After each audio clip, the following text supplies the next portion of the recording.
Right. Is that working? Can you hear me? Can you hear me? Right, okay. It's saying... it's buffering again. It's doing that buffering. Okay. If you can hear me, that's good. My stream isn't great. The internet looks absolutely horrendous.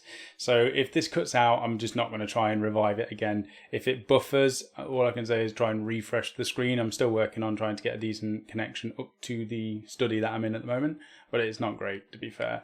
I've tried to up in the quality, lower in the quality, using tinfoil from Martin's advice. Didn't work. But thanks for the advice anyway.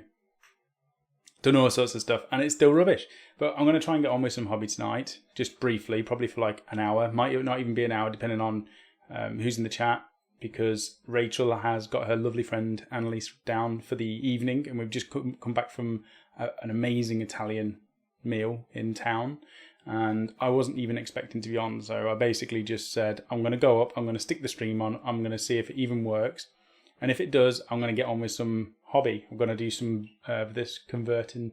It's not going to be a majorly exciting show. I'm going to show you what I've been doing update-wise for this army, what I'm going to be working on, and maybe do a little bit of converting while we're actually streaming. So it's going to be pretty chilled out. We're not going to go over rules for the new AOS, because we'll probably do that as a group show, because I think they're better when we just like debate rules back and forth.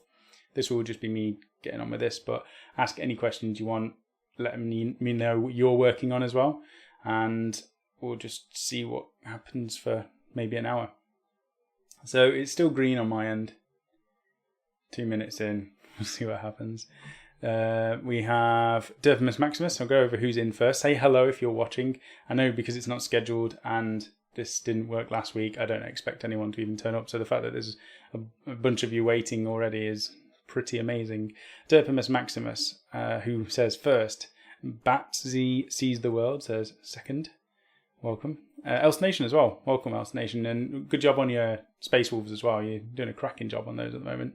Literally pumping them out for Fenris in no time. Frank Storm, welcome. And Thordalim de Caladai, welcome to both of you. We've got Wes AD and Ian Stanford. Welcome, Ian Stanford. I hope you're doing well. Perfect. Starting a Kharadron army for the new edition. That's good. We'll have a little bit of a chat about that. Some of the positives and the negatives so far. We won't go over all the rules because we haven't even looked at all of them yet, and they're not out completely. We have still green on my end. I think the doctor can give you a cream for that. That's brilliant. Simon Key and Shiner Chen, welcome to both of you. Ian Stanford, I was at London GT last weekend. Yeah, I mean, you sent me that message and the pictures and stuff. To be honest, we do cover as much as we want to in the wargaming world as it is, but we didn't really want to go into too much negativity. We don't do negativity on the channel, and the stuff, the new children's books or the books that are aimed at children that Games Workshop are doing, it just got a lot of negativity, and so did the London GT, understandably for the GT. But we've talked about our thoughts on things in the past, and sometimes you only improve by making your mistakes. So your biggest improvements are from making a mistake. Sometimes they're huge, sometimes they're not so huge, sometimes they're down to one individual, sometimes they're just over things that have been overlooked that might become an issue. Sometimes it could just be things that you haven't even thought about and they become a problem when they happen. So, things happen. You just get over it. But it is, people paid a lot of money for that GT, so I understand why there's a lot of rage on the internet for that. Patrick, welcome Patrick. I haven't spoke to you in ages, it feels like. I am plugging away on this. We are going to go and we're going to absolutely trash at the next doubles tournament, Patrick. So I just wish we'd caught up recently, because I think you must be really busy. I know you've been doing all sorts of stuff personally recently, so hopefully we can catch up soon. So is Rachel super happy? There are now so many more spells coming to AOS that her magic phase will take ages again. She was super happy, like her eyes lit up when I told her that it's basically going back to 8th edition spell lore rules, and I haven't looked fully how they're going to work it, because if it goes back to... So the way that you pick your spells, obviously there's going to be something like 10 spells for each realm that you can choose from. So if you're in the realm of fire, you get 10 spells that you can additionally cast on top of whatever you can normally cast. Now, the thing that I think, I was chatting to Ralph about this yesterday, that the thing I'm not too sure about this is for people like Rachel and others who don't necessarily keep up with the game as much as other people, if you suddenly say, oh, okay, we're playing on this realm, there's now 10 more spells you can do, that will slow the game down quite a bit because you've got to then look through those 10 spells and, you know, chuck it into your tactics and maybe work out what's going to be useful or not. Whereas, at least in the older edition of Fantasy, the laws were able to be chosen in advance. So you could build a list with knowing which law you were going to be using ahead of time. It wasn't like you turned up to the store and they went, okay, let's roll a dice and see which realm you're fighting in and therefore which law of spells you get available.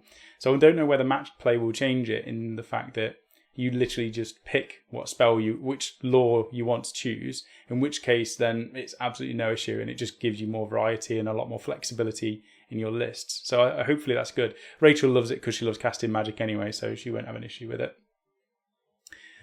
But yeah, it will take her even longer to do her magic phase, as we all know what Rachel's like when it comes to spells and stuff. Elsa Nation, thanks Sam, just getting the last infantry units done, then I can move on to something else. Something big maybe, I don't know. Ian Stanford, hopefully London GT will learn from their mistakes. Yeah, I think if they don't, then it won't work. You know, if they don't learn from the mistakes and fix them for next time, then there won't be another one. Ralph Hummel, hi guys, just checking in during half time during the Champions League finals. League final, go Reds. I don't do sport, Ralph, but as you said, it's football, so at least you told me that. So go Reds. I don't know who that is. Hopefully they make Beastclaw Raiders cheap in points. We'll see. I think there's going to be a lot of changes to the points and things like that. You're right, Rage. Rage, you're right. Oh, okay. Let's talk about Kharadron Overlords then. So, who was it that said they were doing? Oh, not my microphone. I'm sorry. I'm so sorry. Frank Storm, starting Kharadron Overlords. So, some of the changes that are going to be coming, I think aren't going to be as affected as at least I first thought, because somebody said last week on Monday that the Arcanaut company get +1 when they're targeting heroes, because I thought immediately -1 when you're hitting heroes if they're near another unit that's 3 or more is going to be pretty horrendous if you're going to be doing a shooting-based Age of Sigmar army. But the Arcanauts have got a bonus to that, so not too bad. I think that's going to be good. I don't think shooting at the moment is going to be impacted as much as I thought they were going to make it be impacted. So I'm actually fairly positive. My list is basically a shooting army.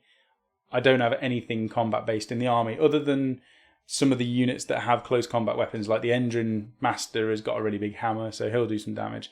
But generally, I'm not going to be aiming to get into combat with anything. I'm going to be flying around, I'm going to be dropping payloads on things, I'm going to be shooting stuff. So I'm hoping I can still do that, because that's the way that the army's working in my head. I think Magic's going to be super strong in the new edition. And I think we're going to see a lot of heroes, so picking off heroes is going to be something that's going to be quite key. Liverpool, mate. Oh, okay, fair enough. There we go. Yeah, I don't even know. You could have said anything then. Right, anyway, let's get on with what I was going to be working on tonight. So we have, for anybody who's seen my stuff already, I've been converting a human Skyfleet. So it's Kharadron Overlord rules, but I'm doing a human version of it.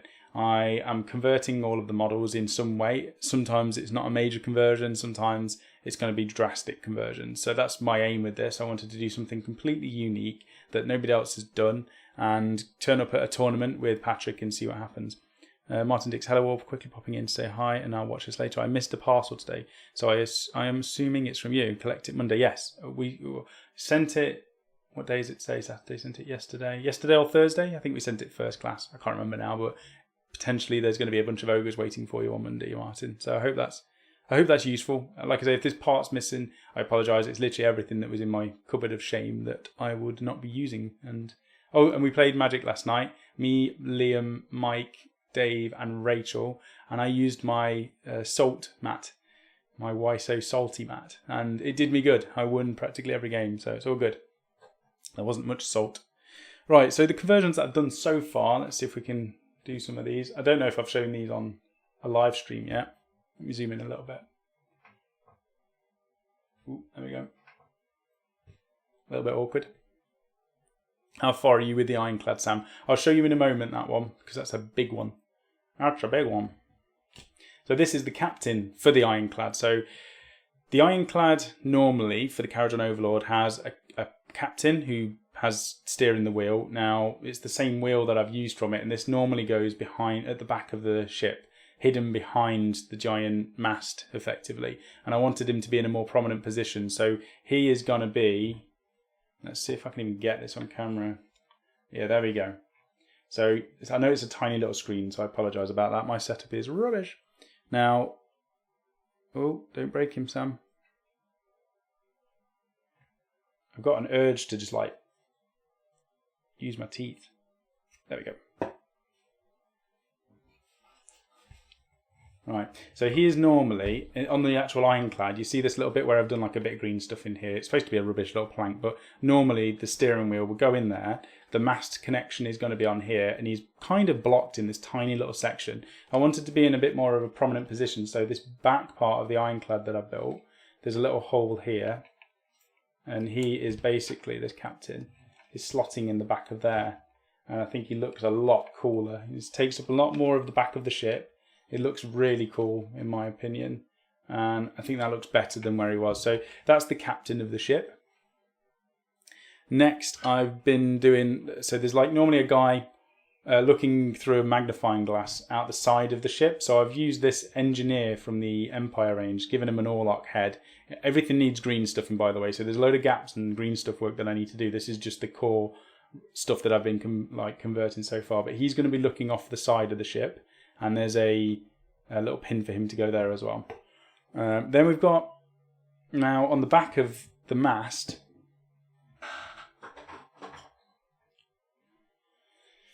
there is normally a little hole here, like a little crow's nest, where there would be a dwarf navigating. So he sits there with all of his little globes and things.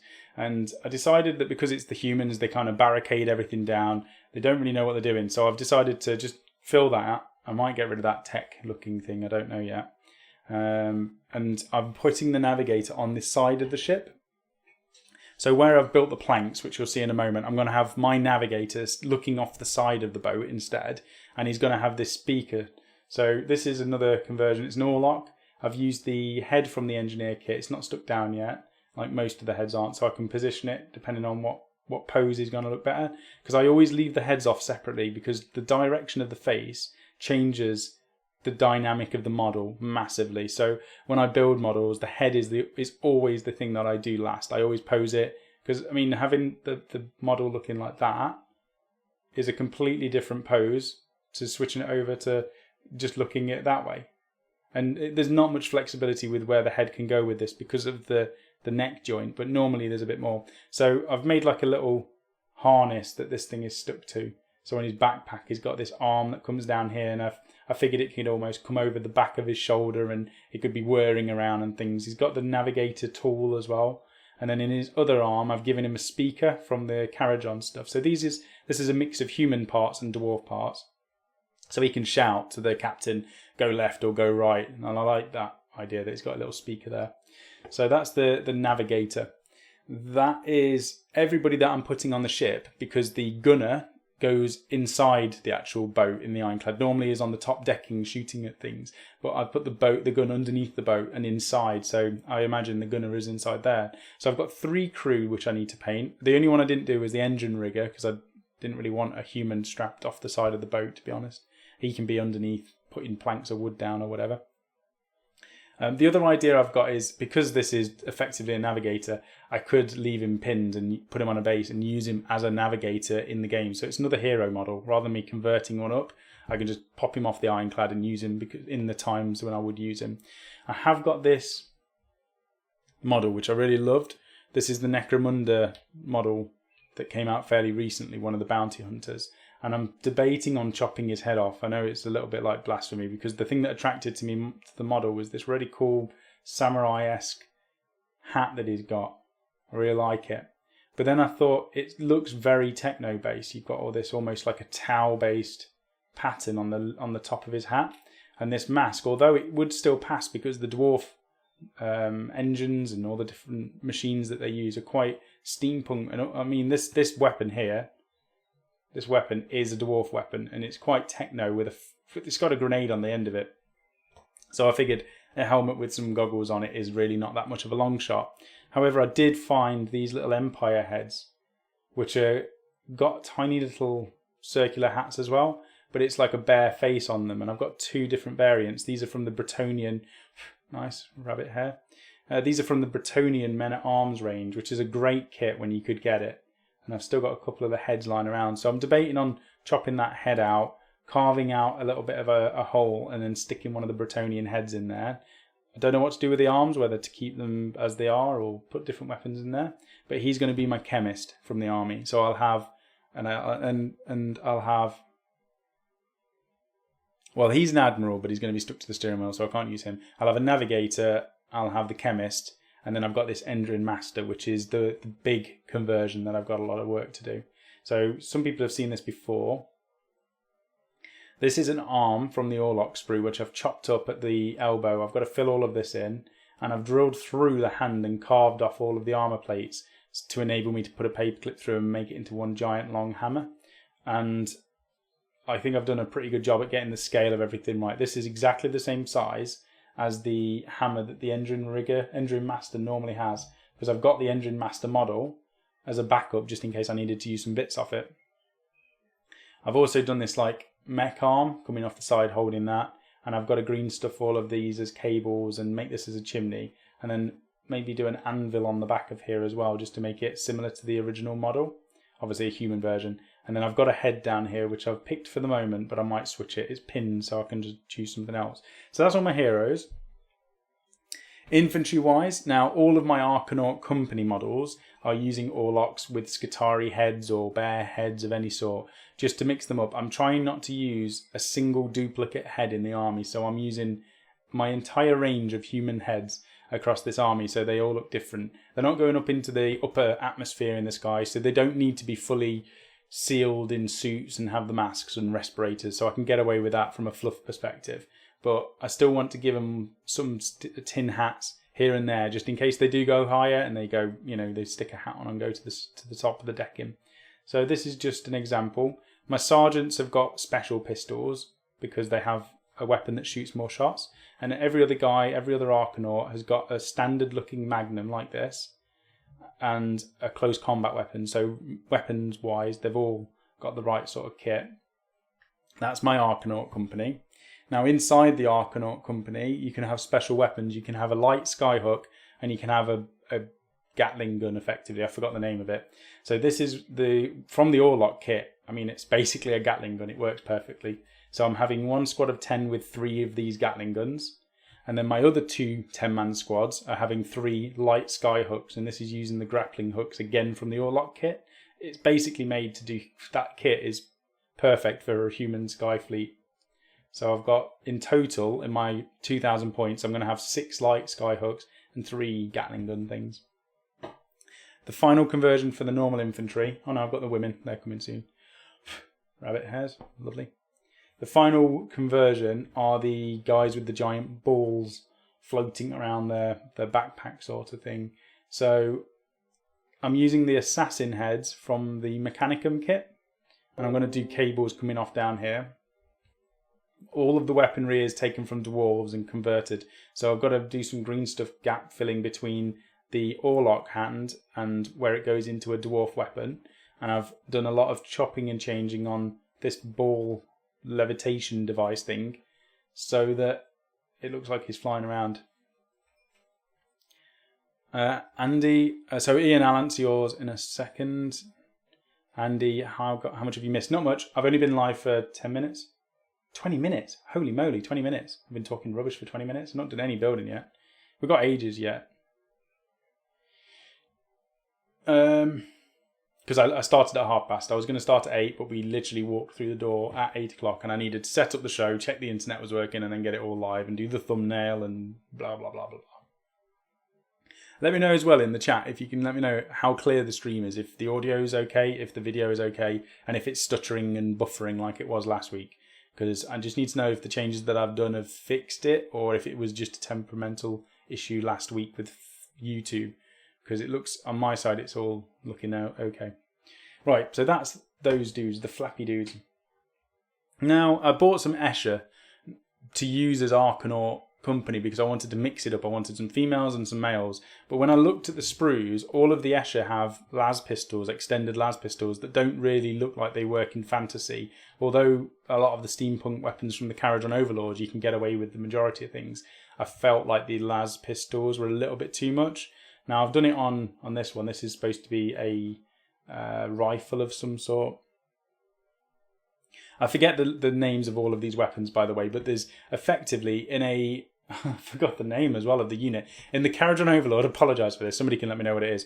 But in the Kharadron Overlord list, you can get some elite infantry. I think they're called Thunderers, maybe. I might be getting that name wrong, but they've got an array of different weaponry that you can choose from. And in a squad of 5, each one of those can have a different weapon. So there's 4 special weapons, and then there's a rifle. So the leader of your unit as well fires extra shots with the rifle. So what I'm doing is the leader of my unit has a rifle, so she's going to be shooting extra shots, and then the 4 other people have got a special weapon each. Now, I got dwarf weaponry and I mixed it onto the females, and it's oversized, but I really like it. This is the cannon from the dwarf kit, and I've put it onto an Escher weapon and converted it over there. Put an arm over this side so she's like holding it while she's running. I still need to do the heads on all of these, which is what I was planning to do tonight. Oh, they are called Thunderers. Grundstock Thunderers. Thank you, Batsy. So that's the cannon, and I'm really pleased with the pose on that. I think the weapon looks brilliant. And the reason I've used the Escher for this is, like I say, the weapons didn't work to mix them into the Arcanauts. I think having because I'm almost doing a proxy army, all of the Orlocks, all of the males effectively work really well because it's quite clear as an opponent. You can say, okay, all of these are my Arcanaut company. And then when you get to the Grundstock Thunderers, you can say, okay, all of my females, they're the Grundstock Thunderers. So it's quite clear what is what. And that's the one thing I try and do if I'm trying to proxy or convert things and make a theme to the army. I want to make it as clear as possible so my opponent can look at it and go, yeah, I know what that is. Rather than going, this paperclip is a tank and this cup is a drop pod. I don't want to do it like that. Anyway, rifle, cannon. Then there's a fumigator, which is effectively in my head, it just pumps out gas or something. But I thought, why not just go one further? They've got this is already on the kit for the Escher. This is a flamethrower, but it shoots gas. Some of the pictures make it look like poison rather than flame. I thought that works really well as a fumigator. She's got a giant tank and she's got this thing coming out the end of here. This could be painted up as smoke, so it works perfectly. So she's my fumigator for that unit.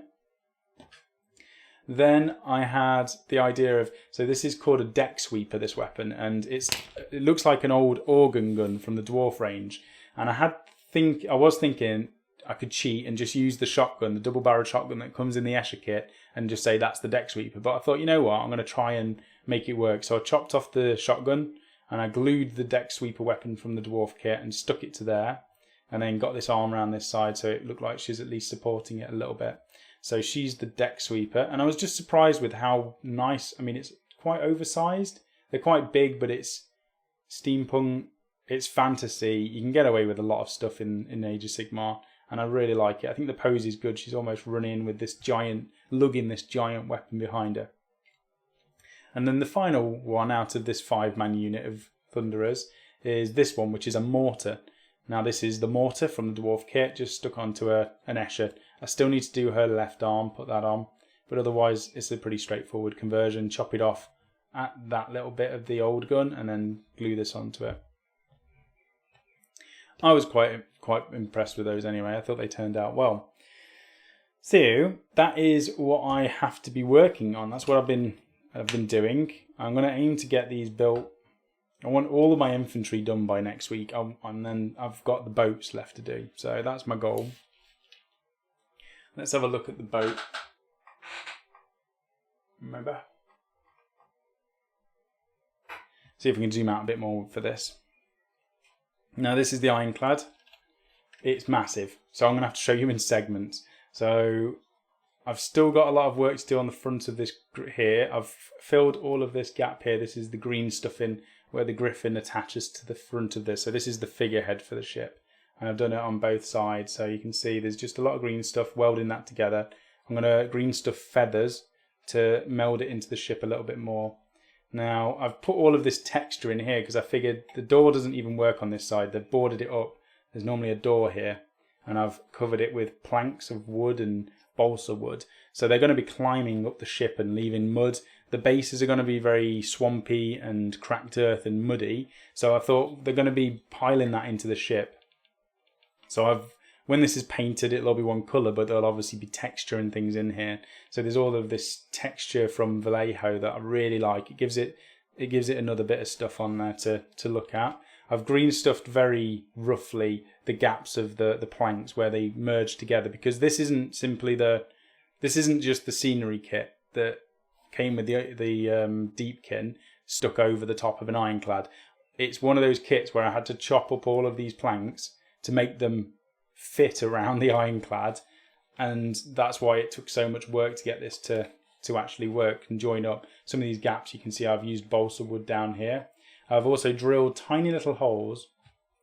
I'll zoom in a moment, but I've drilled tiny little holes and dropped little, I think they're called caviar beads or nail beads that you put on, people put on their nails.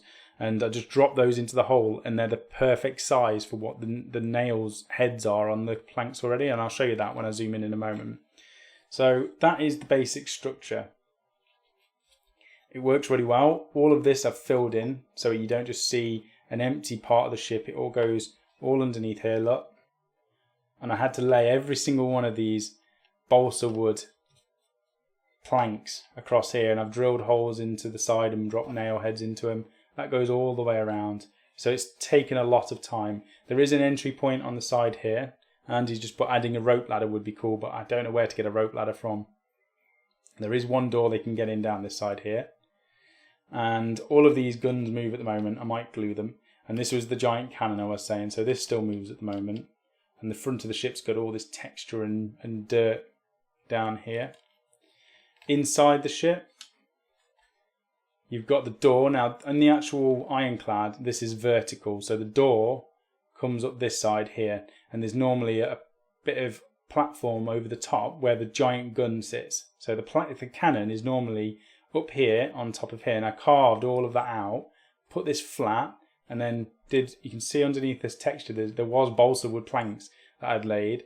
This part here is almost like you see there, like a bit they've blocked off. Like they've just filled it and said, yeah, it's a bit dangerous there. You better put some planks there just to stop people falling down that hole to their death. So I've filled all that in. Even the staircase, you can see, I could have filled that. And I've thought, no, because the humans are basically taking this from the dwarves. And rather than fixing it completely, they just basically blocked it off and stuck wood over the top of it. They don't need to use the steps, but you can see what it once was, which I really liked. However, I do like that this is now the front of the ship and it's got an actual level on it. I'm quite happy with that. Now, this decking has widened it quite a lot. The navigator is going to stand down here, looking off to this side. There's a hole in the middle of the ship here. That's where the guy with the spyglass, he's going to be looking off the left of the ship, or the right of the ship, or the left of the ship. And then down this side here, all of the cannon, all the missiles and rockets and things that were normally stuck to the side of here, I've glued them together so I can paint them separately and then glue them down this side here. So there'll be like a giant mine and there'll be some bombs and things like that. And the idea is that they just pick it up and throw it off the side of the ship and blow things up with it. So this side is going to be filled with those weapons. This will have the navigator. And then the captain's going to go on the back of the ship over here.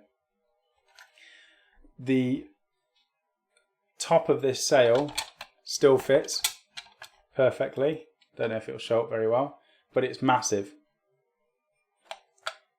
And I'm really happy with how that's turning out.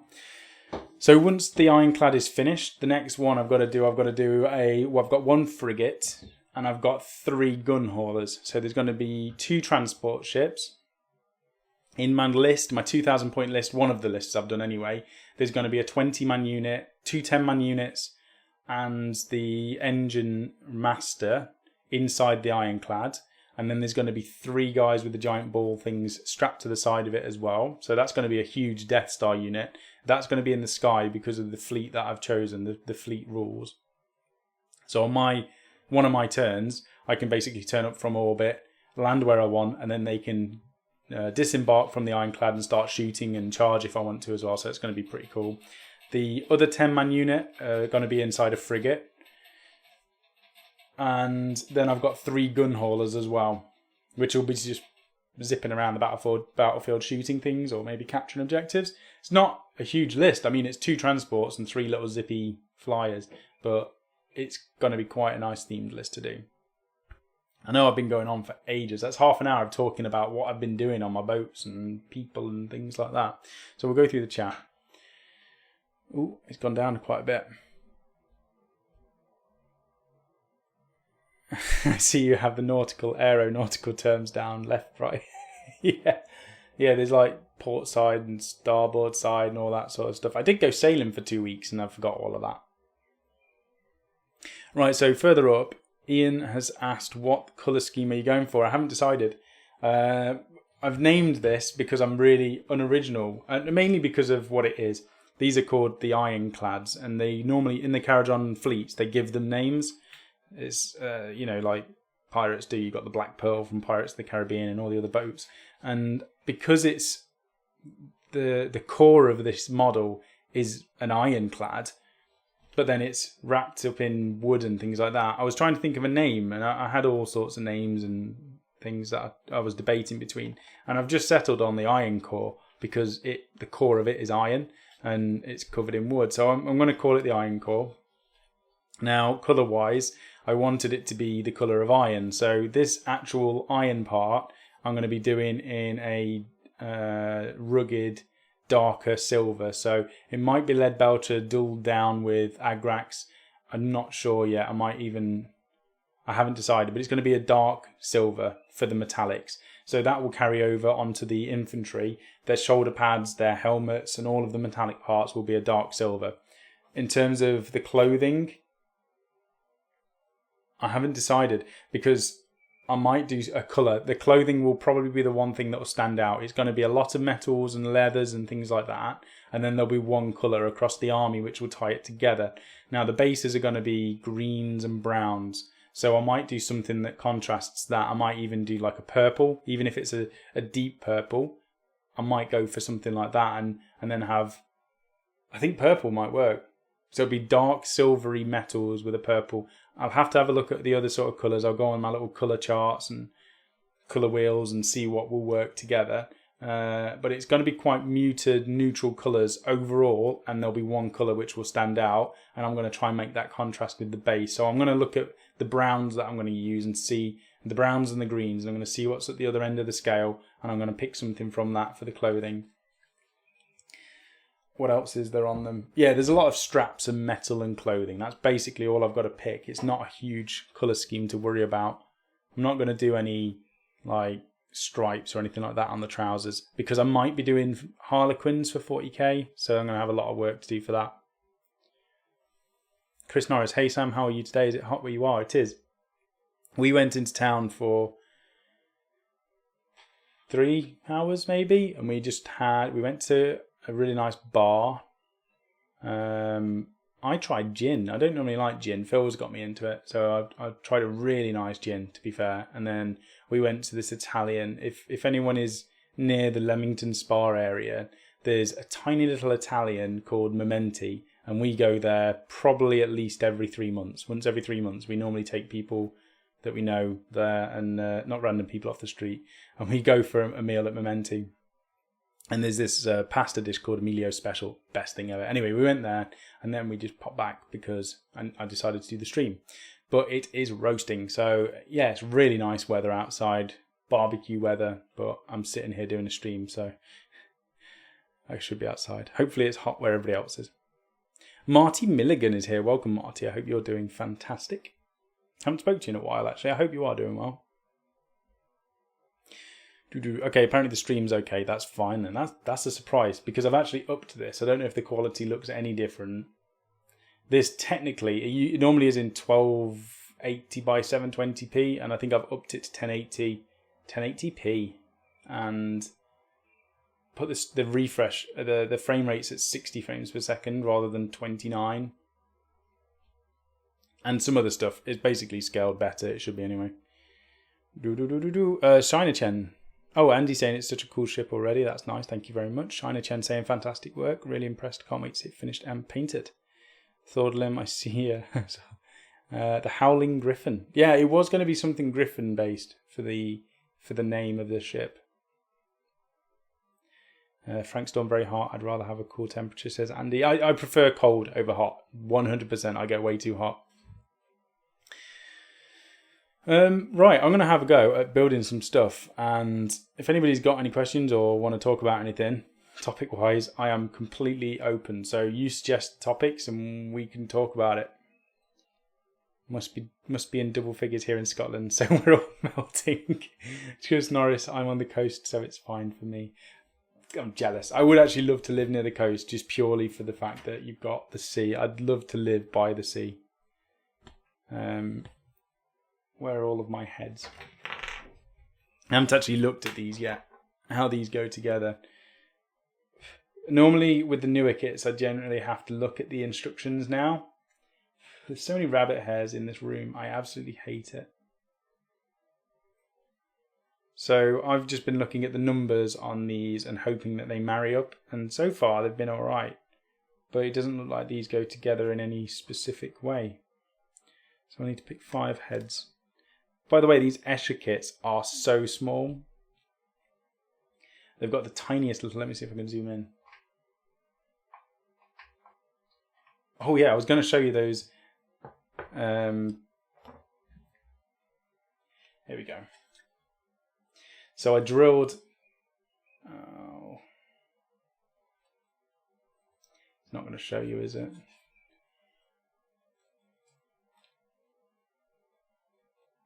Let's see if I can turn down the exposure. Oh, there we go.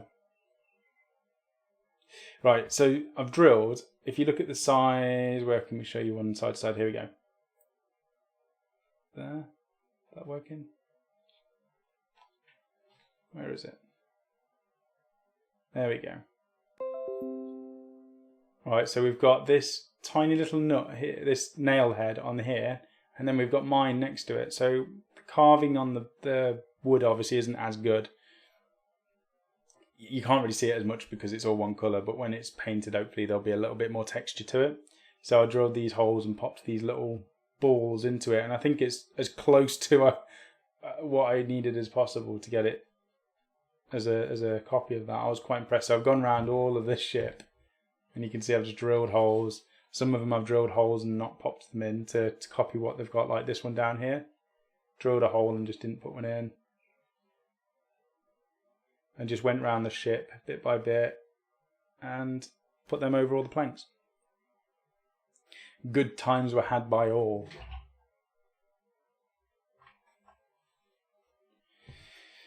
Ian Stanford just had a shower in Ashford, Kent. So the guys that I play Xbox with are all from Kent, Ian. Can't remember where exactly in Kent, but I was saying the other day that you were from Kent, and they were like, oh, there's quite a lot of war gamers down that way, actually. One of them's just started playing, well, not playing, just started into the hobby, so it's Viva La Jack. He's been on the channel a couple of times, not on the video, but in the chat room, chatting away to you lot. He was doing really well as well, because he just got back into it, basically, and just dabbled in it a little bit, but he was doing some great work. But I think he's really busy with a lot of stuff at the moment, so he's not done anything recently. Marty Milligan, all well, thanks, mate. Oh, that's good to hear. What have you been working on, Marty? Have you been doing any projects, or are you still cracking on with the same stuff?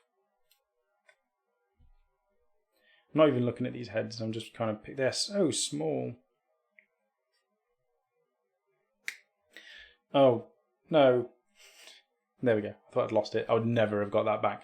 And I'm going to have 5 of these Escher left because I don't have 5 more Grundstock Thunderer weapons that I can put onto them. Otherwise, I was going to do 2 5-man units of these.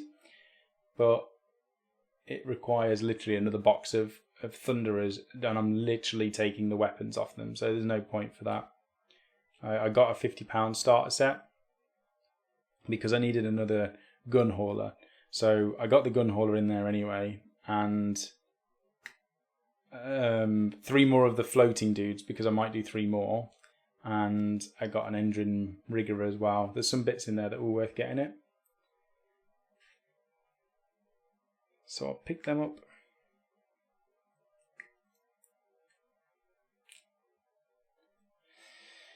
Oh, Big Rich is here. Welcome, Big Rich. Right, 1, 2, 3, 4. I need 1 more hair. I don't like that hair. I don't really like the mohawks.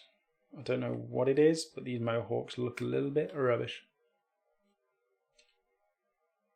Actually, I don't even know what's gone off wargaming-wise over the last week. I've kind of just locked myself away in here, just built things, and I've been watching TV series. I've been watching Van Helsing, which was really good, and some other bits and pieces. Finally caught up with Thor, and what was the other one? Doctor Strange.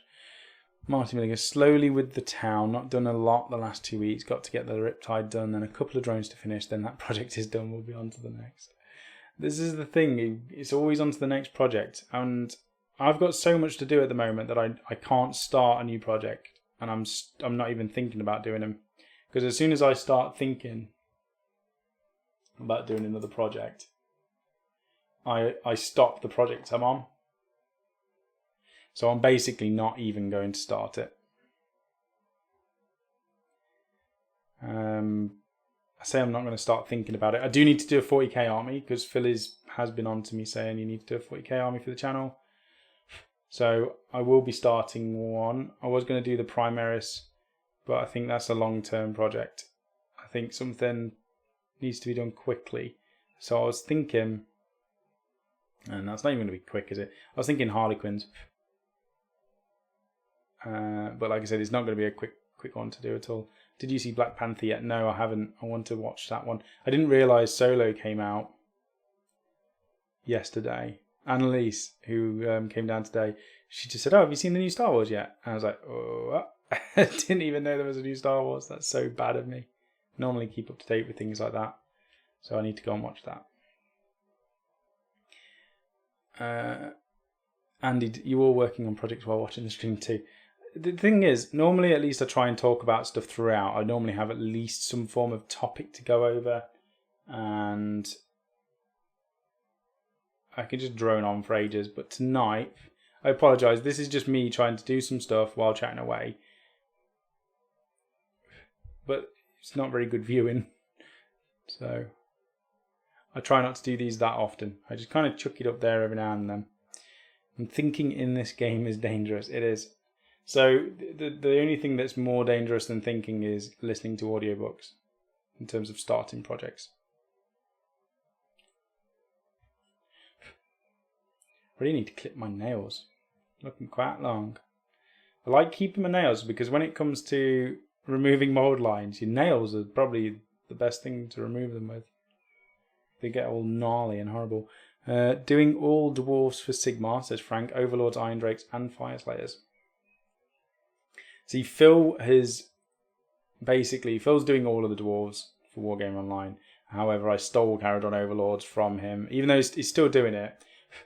Normally, we don't do the same projects as somebody else who's on the team, so we have a varied choice of armies. But he bought them the day they came out in April, and he's done nothing with them because he's been busy with other projects and butterflying onto different projects. And I had this concept of doing the Human Sky Fleet, and I thought, you know what, I'm just going to do it. It's for a tournament army, and I want to do it. So I just went with it. But for me, it's the elves. I would have done the Ideneth Deepkin. However, I'm waiting for Malarian and I'm waiting for Tyrion. I think when either of those come out, I'll be going completely into those armies. The Tyrion, so I think aesthetically, I think I'll like Tyrion's army more because it's going to be winged angel elves. It's going to be absolutely amazing. The models, I know already, the models are going to be probably the best thing that I'll have seen in a long time, because I like anything like that. They'll be really majestic with this really holy looking ornate armor with probably feathery wings and stuff. They're just going to be so cool. On the flip side of that, Malarian is my preferred character. Background wise, Malarian is the one that I like the most, based on Malekith being so awesome in the end, in the old world, or the world that was. Malekith was my favourite character, so, or at least one of my favourites. Out of the elves, he was my favourite. So, if it was based purely on lore, I would do Malekith, or Malarian now. If it's based on looks-wise, aesthetics, then I'd probably say Tyrion and his angelic elves are probably going to be more of an interest to me. So either way, I'll start whichever one of those comes out, because it'll either be the background or it'll be the looks of the models that will entice me. Ian Stanford, I got about 20 more Tau Warriors for a big commission, then that done. After that, 2 mini knights and some bolt action stuff. We started playing World of Tanks recently again as well, and I'm rubbish at it. Oh, my stream's going yellow. That's bad. Red. Here we go, red. Ooh. Might cut out. Might be a 45-minute stream, people. Why does it do this? Anyway, we started doing World of Tanks, and I really wanted to do... Hey Sam, you're not doing the Blimp Army. I am doing Kharadron Overlords. That's what I'm doing. The first part of this video was basically me talking about this human sky fleet. I'm using Orlok models converted to make my human version of this sky fleet. Like this. Anyway, what was I saying? World of Tanks. I'm rubbish at it. I've got a rubbish tank, and it seems to take forever to kill people, but it made me want to do bolt action because of all the really cool tanks that were in there. I think it'll always be the case. TMP, the miniatures paintbrush. We need to catch up. I've not spoken in a while. Question: how many hours a week do you dedicate to painting? I'm only asking because I have a friend who is a competition painter, told me they dedicate on average 60 hours a week. You know what? A week at the moment, I'm probably painting 4 hours a week. Maybe 10 hours max. I do a lot more on channel-based stuff, replying to people, replying to emails, and working on a lot of stuff behind the scenes and stuff. I do a lot more of that now than I ever did before, and I would love to do more painting. I do a lot of building, but definitely not as much painting as I would like to. And originally I was gonna basically stop doing as many battle reports and focus purely on doing tutorials. So try and get one a week out, and that was my project, basically, to do one painting tutorial a week. However, I think I still enjoy doing battle reports, so I'm going to be doing them, but it means I've got to get more armies done. So I'm going to try and balance it again: tutorials, battle reports, and any other bits in between. But painting and building armies takes so much time to do for the battle reports that it cuts out time from some of the other stuff that I'd like to do.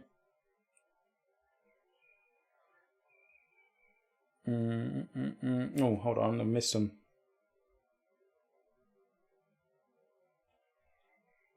Andy, don't worry, I usually watch some kind of tabletop related stuff on YouTube while working on my projects. As long as you can work while chatting to us, that's fine. Yeah, that's no problem at all, Andy. I just hope I don't bore people too much. Probably bore, but not too much. House Nation, Harlequins, quick army, most complex paint scheme. Yeah, that's why I was saying it can't be a quick army unless I just skip all of the diamonds and things like that, which I don't think you can with a Harlequin army. Shiner Chen, right now I build my last couple of minis for my salamanders. After that I paint them. My custodians and a little Necron army. I start a new project after at least 2 of the 3 I've done. That's the good way to do it. You complete something, you start something else. It's the reward. It makes you do your project so you can go on to the next one.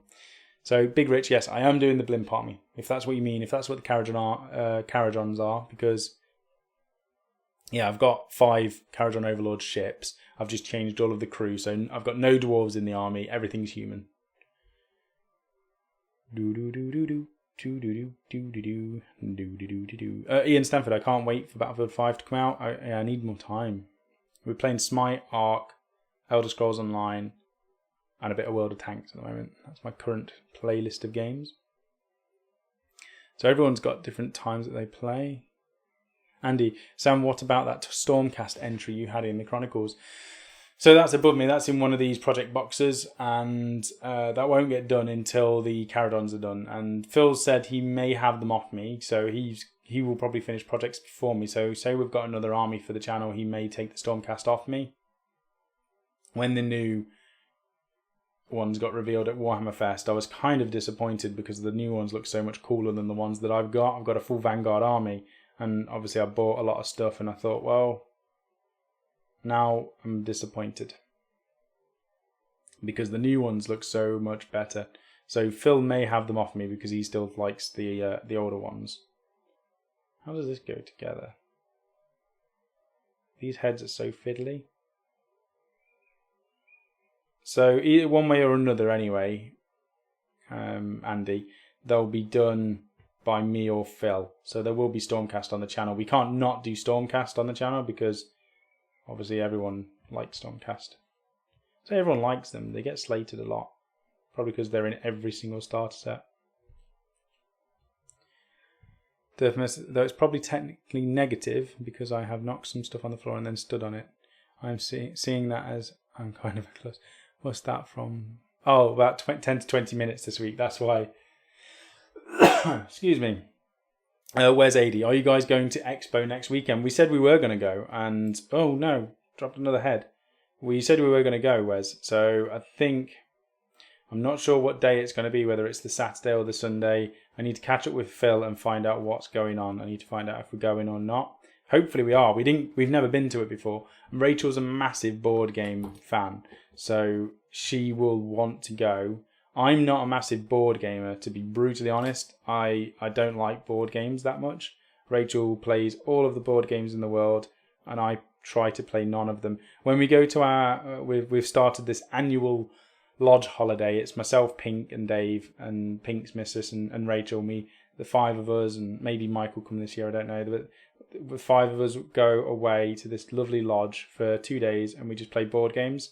And when I say we, I mean everybody apart from me, because I take Warhammer and sit in the corner and basically build things. I do what I would here in a lodge while everyone else sits and plays board games. I've just got plastic glue all down the side of this hair. That's so disappointing. What a shame. Might have to not do that one. So yeah, Rachel will probably want to pick up some board games from the expo and bring them for that. Ian hates Stormcast, and so does Andy. There we go. I knew there would definitely be some haters. Right, this stream is definitely going red. So it was good, almost an hour, 50 minutes, over 50 minutes. And now it's literally going red, orange, yellow, red, orange, yellow. So I'm probably going to call it, to be fair, because I don't like the quality of everything just disappearing. Anyway, Shiny Turn, disappointed, no more desperated. I already have something between 8k and 10k of Stormcast. With the new ones, I'll crack the 10k for sure. Yeah, there's just too much Stormcast and not enough love on the rest of it. I feel like they just focused too much on one faction when there was so much they could do with the rest of them. Saying that, elves are going to have a huge amount added to them, so we'll see what happens. Okay, Ulster Nation's there on Sunday. Maybe we'll go for Sunday. Maybe we'll aim for Sunday, Ulster Nation, and hopefully see you there. I'll speak to Phil, and we'll see what's going on. Right, it's definitely buffering. I'm not going to ruin everyone's night completely. So thanks to everyone who did turn up, and hopefully I've given you almost an hour's worth of hobby time. And at least I've shown an update of my projects that I've been working on. Thank you to everyone who has turned up, and thank you to everyone who's liked as well. Press the little thumbs up button. And next thing will probably be Monday Musing. I don't know if it's going to be a solo show with Phil or not, but we'll basically see you on Monday. One of us will. So have a fantastic weekend, and I'll see you next week.